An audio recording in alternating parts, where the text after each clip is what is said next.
Bonjour et bienvenue dans Le Crime du Mardi, le podcast d'enquête criminelle aussi captivante que troublante.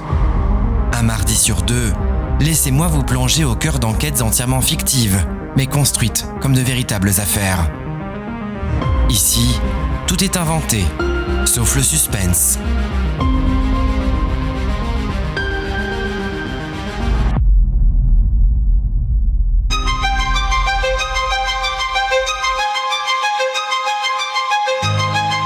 Cette semaine, dans Le Crime du Mardi, je vous présente l'affaire Claudette Pinault. Nous sommes en septembre 2016, à Lisieux, dans le Calvados. Comme chaque jour de la semaine, Annick Pochet, auxiliaire de vie, arrive au domicile de son amie, Claudette Pinault, 86 ans. À son entrée dans le pavillon, c'est un calme presque trop tranquille qui l'attend.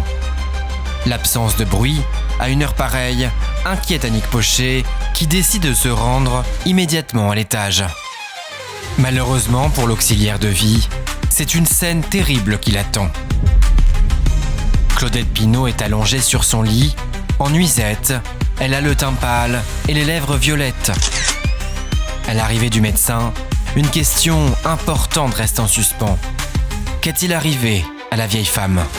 Car des éléments troublants sont découverts à son domicile par les enquêteurs. Alors, aurait-elle succombé à la vieillesse ou à quelque chose de bien plus grave encore ? La réponse dans ce nouvel épisode du Crime du Mardi.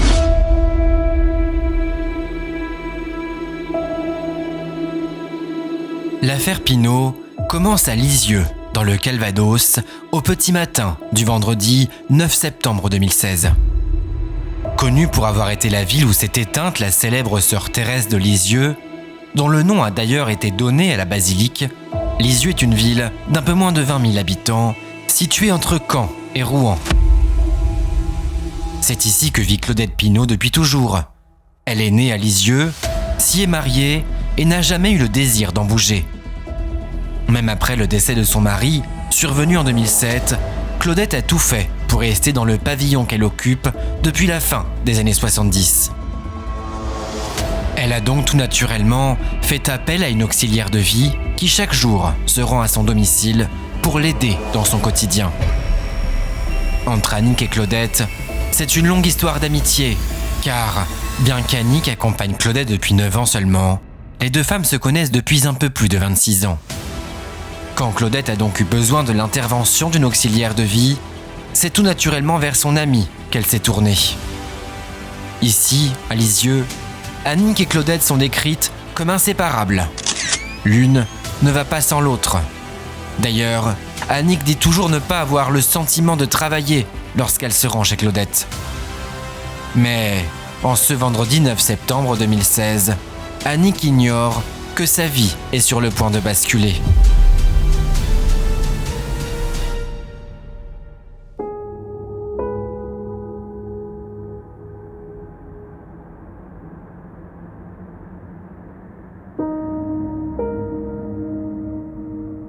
Il est un peu moins de 10 heures du matin lorsqu'Annick Pochet se gare à l'avant du pavillon de Claudette Pinault. Comme chaque jour, elle s'arrête quelques instants afin de saluer le chien des voisins et lui offrir une gourmandise. Puis, elle entre dans le pavillon de Claudette et rejoint la vieille femme habituellement postée devant la télévision. Mais, en ce vendredi 9 septembre, tout ne se déroule pas comme d'habitude. La maison est bien trop calme. Claudette n'est ni devant la télévision, ni dans la cuisine. Annick appelle alors son amie, mais reste sans réponse. Elle décide alors de monter à l'étage. Peut-être que Claudette est encore endormie. Aux yeux d'Annick, cette possibilité est peu probable, mais reste la seule explication. À moins que Claudette ait décidé de sortir faire un tour. Mais si c'était le cas, pourquoi la porte d'entrée n'était-elle pas verrouillée ? Malheureusement, à l'arrivée d'Annick Pochet dans la chambre de Claudette Pinault, c'est une vision terrible qui l'attend. Une vision qu'elle redoutait depuis toujours. Claudette est allongée sur son lit, en robe de nuit. Elle a la peau pâle et les lèvres violettes. Annick réalise que son amie est décédée et qu'il faut désormais prévenir les secours.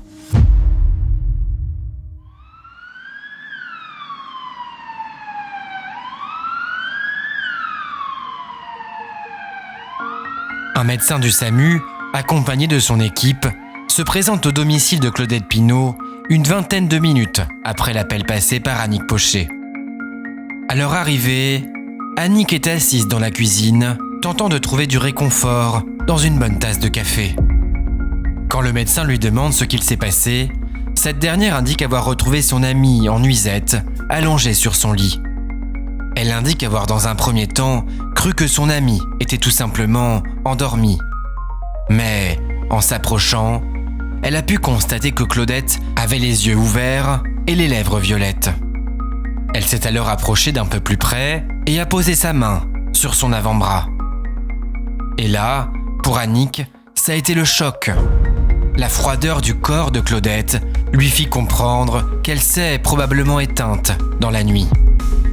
Le médecin monte alors immédiatement à l'étage afin de constater le décès.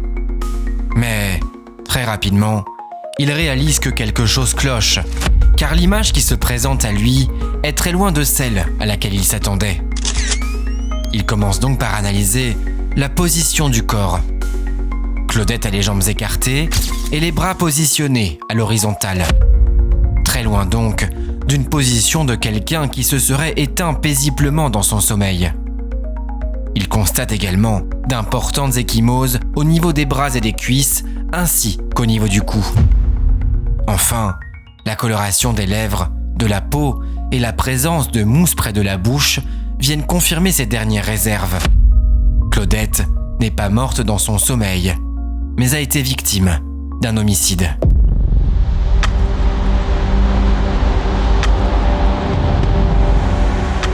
Il faut plus ou moins 2 heures pour que la police scientifique arrive sur place. Et aussitôt, les investigations débutent. Chaque empreinte, cheveux et éléments pouvant être susceptibles de faire avancer l'enquête est prélevée par les agents de la police scientifique et technique.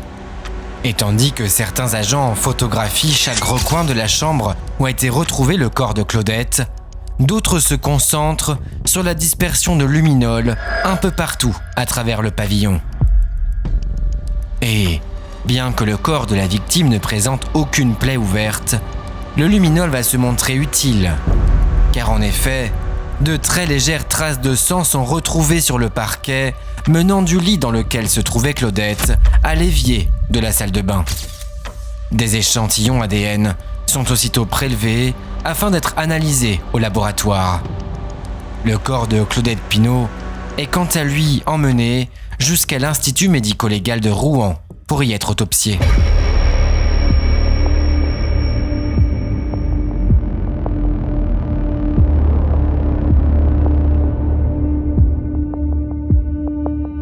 Suite à l'ouverture d'une enquête pour homicide par le procureur de la République, l'affaire est confiée à la gendarmerie de Lisieux. Et il faut dire que les enquêteurs chargés du dossier ne vont pas traîner. Les investigations débutent aussitôt par les interrogatoires de tous les voisins de Claudette Pinault. Pendant toute cette journée du 10 septembre, Martin Imbert et Jacques Huchot font le tour du voisinage et recueillent toute information permettant de faire avancer l'enquête. Mais personne ne semble avoir aperçu quoi que ce soit aux alentours du domicile de Claudette Pinault dans la soirée du jeudi 8 septembre, ni dans la nuit suivante. Pourtant, ce dont sont certains les enquêteurs, c'est que la dernière trace de vie de Claudette remonte au 8 septembre à 19h45. C'est en effet l'heure à laquelle son amie Annick Pochet a quitté son domicile. De plus, d'après les premières estimations du médecin légiste, Claudette serait morte dans la nuit du 8 au 9 septembre, entre 1h et 4h du matin. Cette enquête, les enquêteurs en ont conscience, peut devenir très sensible. Les médias n'ont en effet pas perdu de temps pour s'emparer du dossier. Après tout, une vieille femme de 86 ans, lâchement assassinée chez elle au beau milieu de la nuit, Il ne faut rien de plus pour faire réagir tous ceux dénonçant l'augmentation constante de la délinquance. Les enquêteurs vont donc dans un premier temps concentrer leur enquête sur cette hypothèse.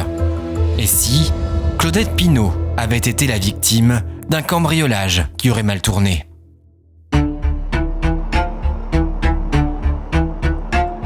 Lundi 12 septembre 2016, à Lisieux, au domicile de Claudette Pinault. Accompagnés d'Annick Pochet, les gendarmes inspectent le domicile de la victime afin de constater un quelconque vol. Le premier élément, très facile à constater, est l'absence d'effraction. Il n'y a ni fenêtre cassée, ni porte forcée. Si cambriolage il y a eu, les voleurs n'ont pu s'introduire que par la porte d'entrée principale, qui d'après Annick Pochet, n'était pas verrouillée à son arrivée au petit matin du 9 septembre. À l'intérieur du pavillon, les investigations continuent.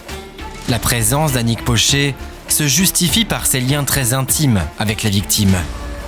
Elle a en sa connaissance le code d'accès au coffre-fort ainsi que les localisations des quelques cachettes qu'utilisait Claudette Pinault pour y cacher sa petite fortune. Mais les gendarmes se rendent très vite à l'évidence. À l'intérieur du pavillon, il ne manque absolument rien. Il est retrouvé plus ou moins 25 000 € en liquide dans le coffre-fort, ainsi que quelques milliers d'euros cachés ici et là à travers le pavillon. Face à toutes ces liasses de billets et à l'étonnement des enquêteurs, Annick leur indique que Claudette avait pour habitude de retirer en espèces toutes les rentrées d'argent sur son compte bancaire. Elle n'avait aucune confiance envers le système bancaire. Face à tous ces éléments, la piste du cambriolage tombe donc définitivement à l'eau.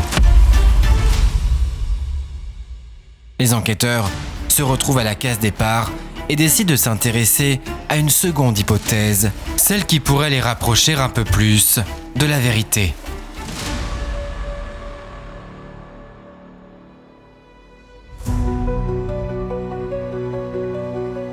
Annick Pochet est la dernière personne à avoir vu Claudette Pinault de son vivant et la première à avoir constaté son décès. Les enquêteurs ne peuvent donc ignorer l'hypothèse qu'elle soit, de près ou de loin, responsable de la mort de Claudette Pinault. Annick Pochet était en effet l'amie, l'auxiliaire de vie et parfois même l'infirmière de Claudette. Elle a en sa possession les clés du pavillon et détient un accès illimité à son domicile. Si quelqu'un l'avait aperçue en pleine nuit rôder aux alentours de chez Claudette, elle aurait tout à fait pu faire passer cela pour une urgence. Car ici, dans ce quartier pavillonnaire de Lisieux, tout le monde connaît Annick. C'est une enfant de la région qui, comme Claudette, est née à Lisieux et y a résidé toute sa vie. Elle fait ainsi dire partie des murs. Les enquêteurs vont donc vérifier si Claudette Pinault a pris la peine d'établir un testament avant son décès. Cette dernière, n'ayant eu d'enfant, a peut-être décidé de léguer une partie de sa fortune à son amie la plus chère, Annick Pochet. Ce testament permettrait donc d'établir un mobile. Après tout, ça ne serait pas la première fois qu'un tel drame se produit. Alors, en attendant l'arrivée du testament, les enquêteurs vont fouiller un peu plus la vie d'Annick Pochet.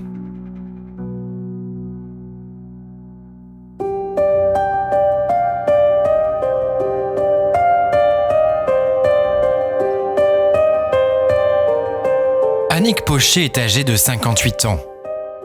Elle est née ici, à Lisieux, et y a construit une vie de famille plutôt heureuse.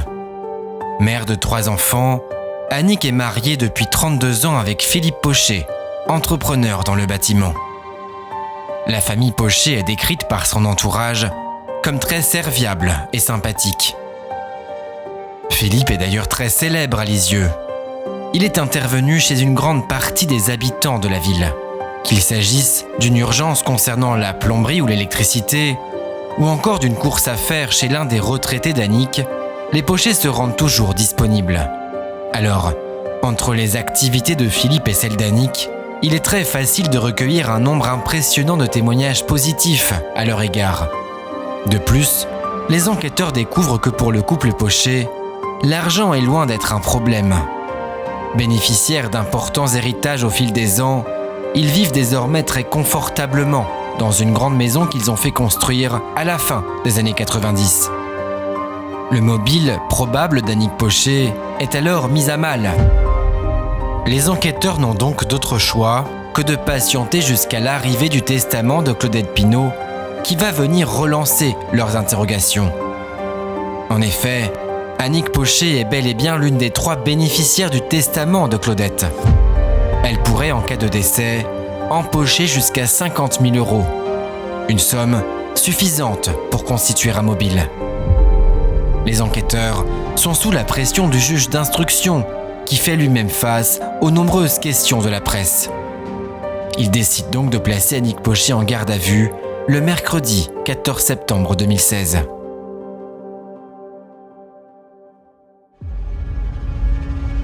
Pour Annick Pochet et le reste de sa famille, ainsi que pour la ville de Lisieux tout entière, l'arrestation d'Annick Pochet fait l'effet d'un choc.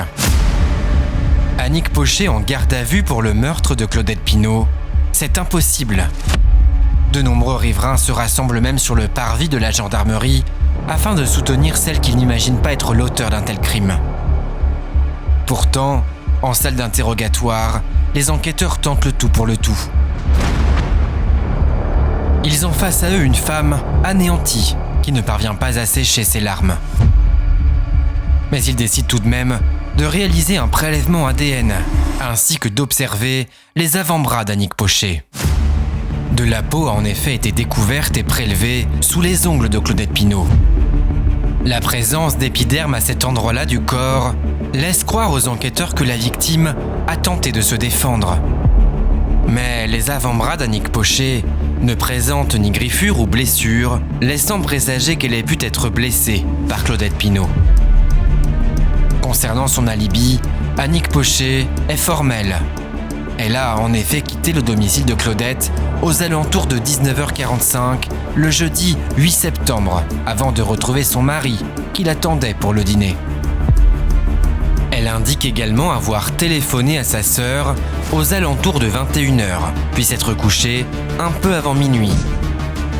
Elle ne s'est réveillée que le lendemain matin, un peu après 7h, pour rendre visite à Jean Tournil, un habitant de Lisieux, à qui Annick Pochet rend visite chaque vendredi matin. Les enquêteurs parviennent très vite à confirmer les propos d'Annick Pochet et décident, 11 heures seulement après le début de sa garde à vue, de mettre un terme à son calvaire.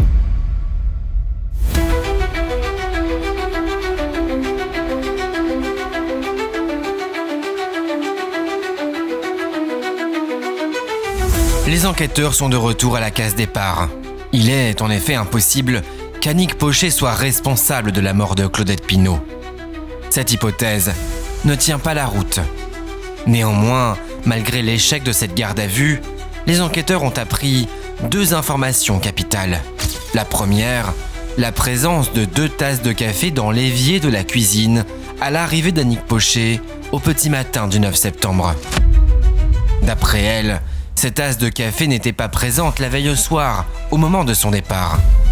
Et Claudette n'aimant pas le café, elle ne peut être à l'origine de la présence de ces 2 tasses. Les enquêteurs demandent alors aussitôt une analyse ADN sur ces 2 tasses, qui par chance ont été prélevées par la police scientifique. En attendant, les gendarmes vont se concentrer sur la 2e information capitale apprise pendant cette garde à vue. Une information qui va probablement venir faire basculer l'enquête.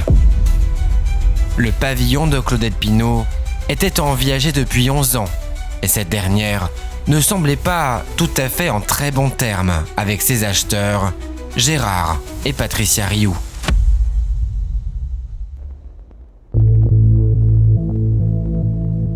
C'est une surprise pour les enquêteurs, car à aucun moment de l'enquête, ils n'avaient encore entendu parler de Gérard et Patricia Rioux, les futurs propriétaires du pavillon de Claudette Pinault. Pas plus d'ailleurs qu'ils n'avaient entendu parler d'un quelconque viager. Ils sont d'autant plus surpris que ni l'un ni l'autre ne s'est déclaré depuis l'annonce de sa mort, malgré une très large couverture de l'affaire par la presse. Les enquêteurs décident donc de s'intéresser d'un peu plus près à ces deux individus et de leur rendre visite à leur domicile, situé à une trentaine de kilomètres au sud de Lisieux.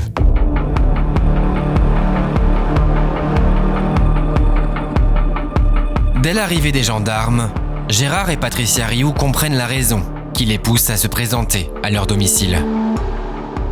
Ils viennent en effet d'apprendre la terrible nouvelle à travers la presse et se doutent que leur silence risque de paraître suspect. Alors, face à la surprise des enquêteurs quant à leur silence, le couple Rioux indique n'avoir osé intervenir par peur d'être considérés comme de vulgaires vautours. Alors, Gérard et Patricia Rioux disent-ils vrai? Ou souhaitent-ils rester le plus loin possible d'une affaire dans laquelle ils peuvent très vite devenir les suspects numéro 1? Car pour les enquêteurs, le couple Rioux possède un mobile, et pas des moindres. La mort de Claudette Pinault vient en effet mettre un terme au viager et finaliser la transaction. Gérard et Patricia Rioux sont donc sur le point de devenir les nouveaux propriétaires du pavillon de Claudette. Pour les enquêteurs, c'est une piste qu'il faut à tout prix privilégier. Ils vont donc, dans un premier temps, établir l'alibi du couple Rioux. Et ces derniers ont un alibi à la hauteur de leur mobile. Ils étaient à Paris du 7 au 10 septembre pour fêter l'anniversaire de Patricia Rioux. Bornage téléphonique, réservation d'hôtel ou de restaurant, toutes les informations fournies par le couple seront vérifiées un peu plus tard. En attendant, les enquêteurs continuent de les interroger afin d'en apprendre davantage sur cette relation qu'ils entretenaient avec Claudette Pinault.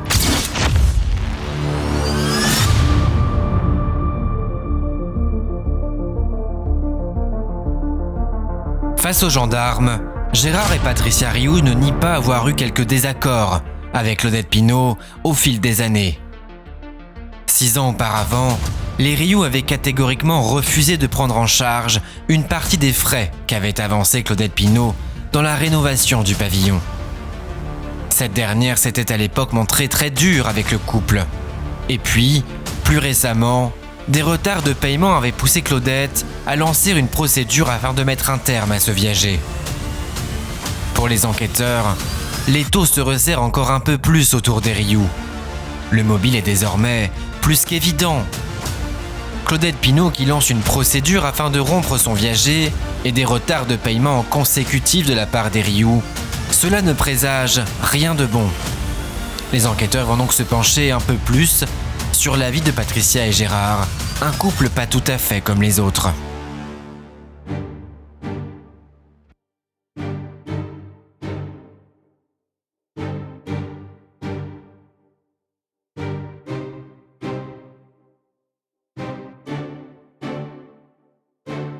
À la gendarmerie de Lisieux, les investigations se poursuivent et l'alibi des Rioux est très vite confirmé. Ils étaient bel et bien présents à Paris entre le 7 et le 10 septembre. Ce sont les relevés bancaires qui viennent faire envoler les derniers doutes ainsi que le bornage de leur téléphone qui les localise à Paris durant tout leur séjour. Mais les gendarmes savent ô combien il peut être facile de fabriquer un alibi de toutes pièces. Ils s'intéressent donc d'un peu plus près aux finances du couple qui semble rencontrer des difficultés dans le paiement de ses dettes.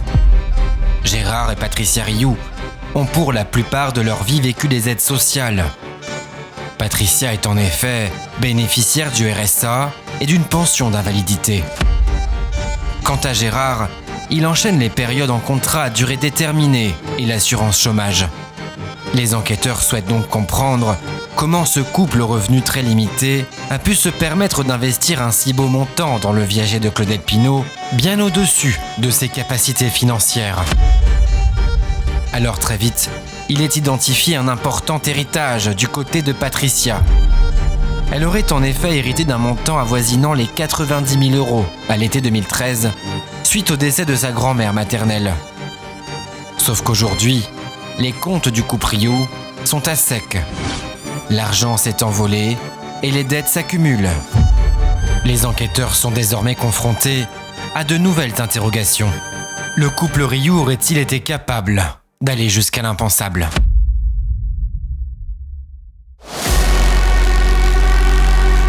Mercredi 21 septembre 2016, 8h du matin.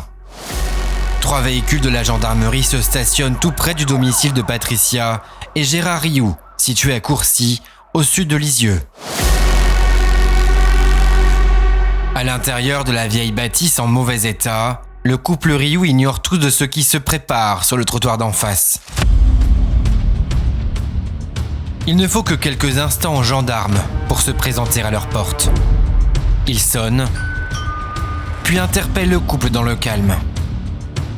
Ils sont ensuite aussitôt placés en garde à vue et ramenés à la gendarmerie de Lisieux pour être interrogés. Pour les enquêteurs, l'heure tourne. Ils disposent désormais de 48 heures maximum pour découvrir toute la vérité sur l'assassinat de Claudette Pinault.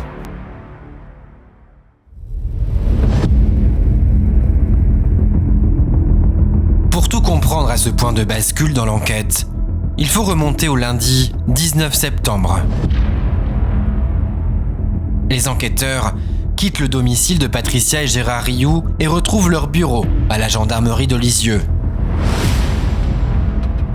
Des résultats très importants de la police scientifique viennent de leur parvenir. Ils découvrent ainsi que les traces de sang détectées au luminol sur le plancher de Claudette Pinault et dans le lavabo de sa salle de bain correspondent à l'ADN relevé sur l'une des 2 tasses de café prélevées dans la cuisine. Ces résultats viennent confirmer une chose très importante. En effet, sur l'une des 2 tasses, l'ADN analysé est celui d'un homme, tandis que sur la seconde tasse, l'ADN est celui d'une femme. Cela vient donc confirmer que ce soir-là, il n'y avait pas un seul meurtrier au domicile de Claudette, mais 2. Un homme et une femme. Mais ce n'est pas la seule découverte de la police scientifique, car un second élément très important dans la reconstitution du meurtre de Claudette Pinault a pu être identifié. Jusque-là, les enquêteurs étaient certains que Claudette Pinault était morte à la suite d'une asphyxie. A-t-elle été étranglée ? Peu probable pour le médecin légiste, car un étranglement aurait forcément laissé des traces visibles, et rien de tout cela n'a pu être identifié sur le corps de la victime. Alors, peut-être a-t-elle été étouffée par l'aide de son oreiller ? Mais là aussi, il y a très peu de chances que cela se soit produit. En effet, aucune trace ADN n'a été retrouvée en quantité suffisante sur l'oreiller de la victime, outre quelques petites gouttes de salive, dont la présence est tout à fait normale sur un oreiller. Mais alors, comment Claudette a-t-elle été tuée ? Les enquêteurs en sont désormais certains, car de l'ADN appartenant à Claudette Pinault a été identifié dans un sac plastique retrouvé dans la poubelle de la cuisine. Claudette a été étouffée à l'aide d'un sac plastique positionné autour de sa tête jusqu'à ce qu'elle suffoque et manque d'oxygène. Une mort terrible donc, qui en plus d'être douloureuse, est connue pour être le résultat de plusieurs minutes d'agonie. Toutes ces révélations ont surpris les enquêteurs, surtout lorsqu'ils ont découvert qu'elles ne s'arrêtaient pas là. En effet, il est bon de savoir que l'ADN prélevé sous les ongles de Claudette Pinault est le même que celui prélevé sur les traces de sang et sur l'une des 2 tasses de café. Et ce que l'on peut dire, c'est que le meurtrier n'a pas été le plus malin, car son ADN, en plus d'être éparpillé un peu partout à travers le domicile de la victime, est connu des fichiers de la police. Il appartient à un certain Gérard Rioux, condamné en 1991 pour viol sur mineur et tentative de meurtre.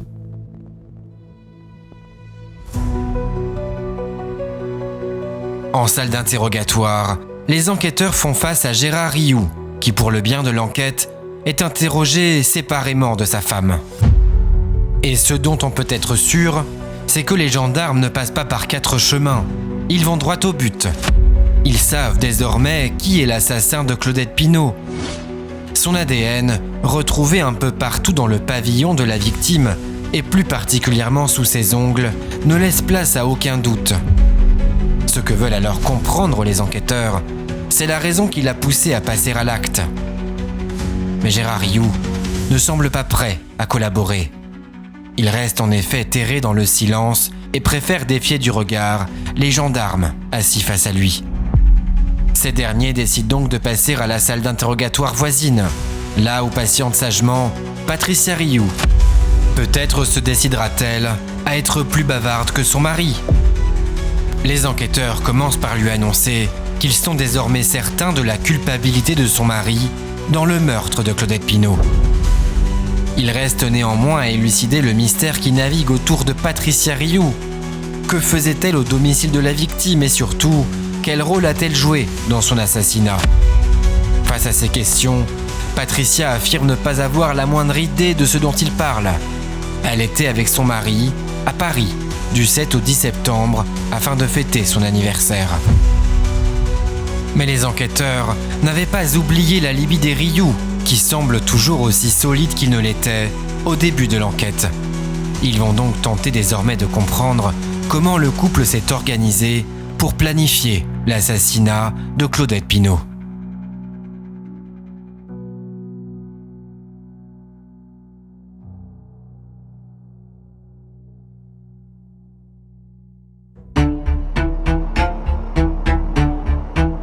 Nous sommes le 7 septembre 2016. Ils ont beau être ruinés, Gérard et Patricia dépensent leurs toutes dernières économies pour rejoindre la capitale et passer un week-end en amoureux. Après tout, leurs problèmes d'argent sont sur le point d'appartenir au passé. Ils n'ont plus rien à perdre. D'après leur relevé bancaire, les Rioux louent un hôtel dans le 20e arrondissement et s'offrent quelques beaux restaurants. Puis, le 9 septembre, en fin de journée, après avoir pris le soin de laisser leur téléphone portable dans leur chambre, ils dînent dans un restaurant tout près de l'hôtel. Là aussi, cela est prouvé par leur relevé bancaire. Et c'est là que pour les enquêteurs, le couple Rioux met son plan à exécution. Ils prennent la voiture et se dirigent vers Lisieux, vers le domicile de Claudette Pinault. Ils y arrivent aux alentours d'1 ou 2 heures du matin et entrent dans le domicile à l'aide de l'unique clé qu'ils possèdent. Là, Gérard Rioux tue sauvagement Claudette en la surprenant dans son lit avec un sac plastique qu'il place autour de sa tête. Pendant ce temps, Patricia Rioux, présente elle aussi, prépare 2 tasses de café, sans se préoccuper des cris étouffés de Claudette qui rend son dernier souffle à l'étage. 4 à 5 minutes plus tard, Gérard Rioux retrouve sa femme dans la cuisine, les bras abîmés par les ongles de Claudette. Puis, il boit sa tasse de café avant de l'abandonner dans l'évier. Le couple reprend la direction de son hôtel parisien, comme si de rien n'était. Claudette Pinault est morte et ne sera découverte qu'au petit matin par Annick Pochet, son amie de longue date.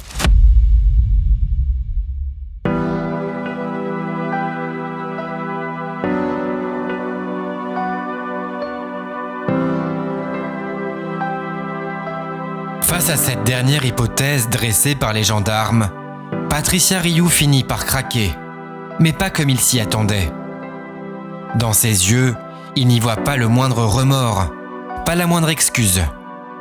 Patricia finit même par dire que Claudette était une vieille femme aigrie et qu'elle n'a eu que ce qu'elle méritait. Gérard et Patricia Rioux sont aussitôt placés en détention provisoire jusqu'à leur procès.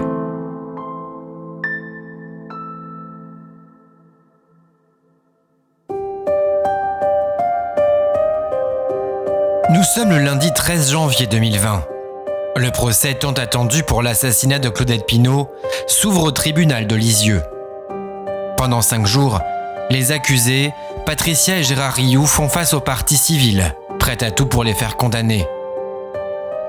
Le parquet requiert 25 ans d'emprisonnement à l'encontre de Gérard Rioux et 20 ans à l'encontre de sa femme Patricia, qui reste encore aujourd'hui identifiée comme simple complice. Au premier rang, Annick Pochet ne loupe pas une miette du procès. À aucun moment elle n'aurait cru les Rioux capables d'une telle horreur. Tout comme Annick, la région tout entière retient son souffle dans l'attente des condamnations. Le verdict tombe Le 18 janvier, tard dans la soirée, Gérard Rioux est alors condamné à 30 ans de réclusion criminelle, accompagné d'une période de sûreté de 10 ans. Patricia Rioux, quant à elle, est condamnée à une peine de 15 ans d'emprisonnement, dont 5 avec sursis.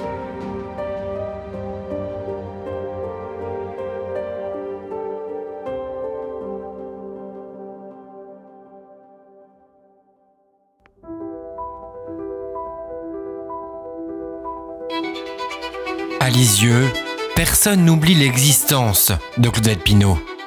Chacun tente à sa manière de lui rendre hommage, que ce soit par des fleurs déposées sur sa tombe ou à l'avant du pavillon qu'elle a tant aimé. En 2019, la municipalité de Lisieux a d'ailleurs décidé de donner à cette rue le nom de Claudette Pinault.